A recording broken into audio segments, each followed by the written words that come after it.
Preludes 10 is finally here. Let's take a very quick look at what's new and then talk about the Festival of the Circade. Blitzel is back and it scales with courage. I'm so happy to see bows based on other virtues and can't wait for DE to add a spirit bow. We've also got 2 new starter weapons, Gwilyn the staff and Wolder the sword. Thistle also has a unique skin now and I love the look of it. Fragments for all 3 starter weapons are available as rewards from faction tales. We just had a hotfix that supposedly impacts these drop tables, so if you're trying to get one of these, check out the Preludes Discord server for the latest info on how to get them. We now have sidearms. Just like with main weapons, you must first collect their fragments and then craft them with 2 Volcanae. Fortunately, the craft times are pretty short, and we're still collecting data on where the fragments can drop. I've personally gotten nettle fragments very commonly in the Crypt dungeon, Skilter fragments from Sparrow's Tails, and Verdigris fragments also in the Crypt, but less frequently than nettle. Armor now has 3 stats: physical, magic, and stability. DE confirmed that there will eventually be a transmog system, but for now you gotta decide if you want to dress for function or for fashion. With all this new gear to play around with, it's a good thing we also got loadouts, which will allow us to save up to 4 different setups.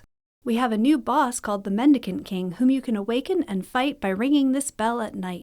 Fighting him will get you fragments for a new armor set. World trees now have a note system, which allows you to share messages with other players, kinda like a forum. This also works on the tree in your Nightfold.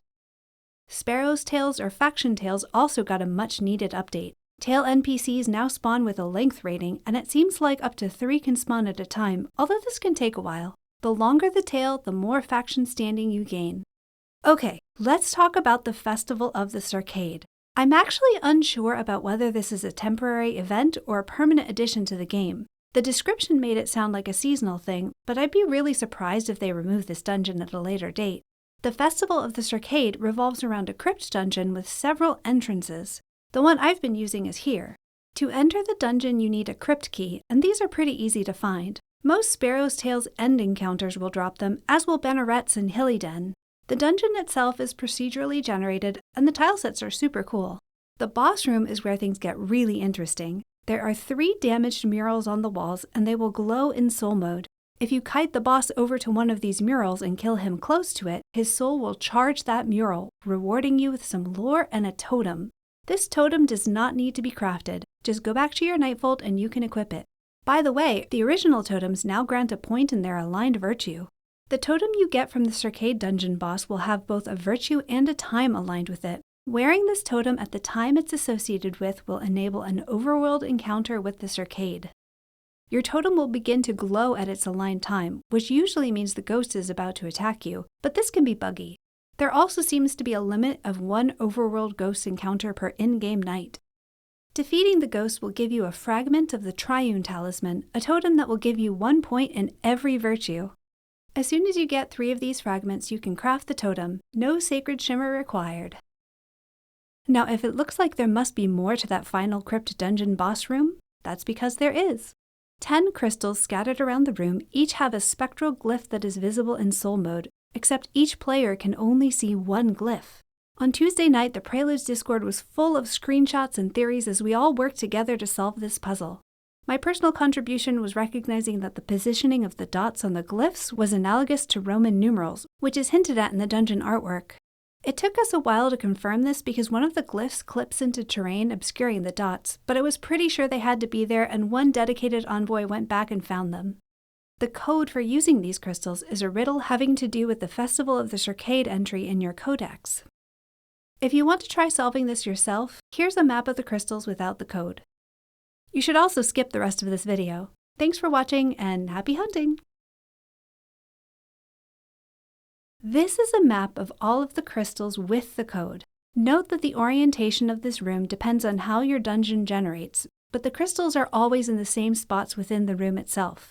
You do not need to have any specific totem equipped to complete this puzzle. You just have to hit the crystals in the right order. If it's easier for you to follow along with footage, here's a VOD of me solving it.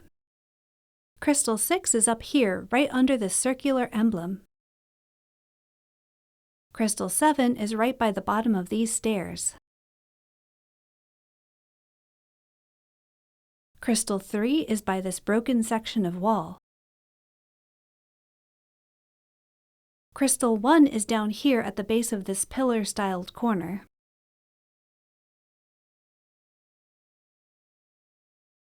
Crystal 2 is on the retaining wall right next to this blue dome light. Crystal 8 is on the wall over these candles.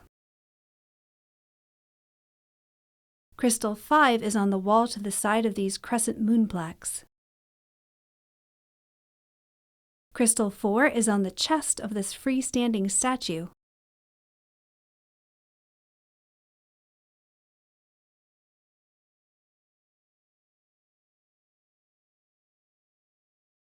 Crystal 9 is at the top of the retaining wall at this square corner. And Crystal 0 is in the chest of the statue right next to the door. Successfully entering the code will open the door to a hidden room with more puzzles inside. You'll need to light torches, carry busts, and light a few things on fire to lower the grate around the central sarcophagus. If you'd like a walkthrough for this part, let me know in the comments, but I found it pretty fun to do it solo. Huge thanks to everyone in the Preludes Discord who contributed to figuring all this out. Solving the puzzles was a massive community effort that none of us could have accomplished alone, so please give your thanks not to any individual but to everyone who put this info together. Next week we'll start doing some deep dives into Preludes 10 content, so let me know in the comments what you'd like to see me cover first. If you found this video helpful, please consider helping out my channel with a like or a subscribe, and until next time, happy hunting!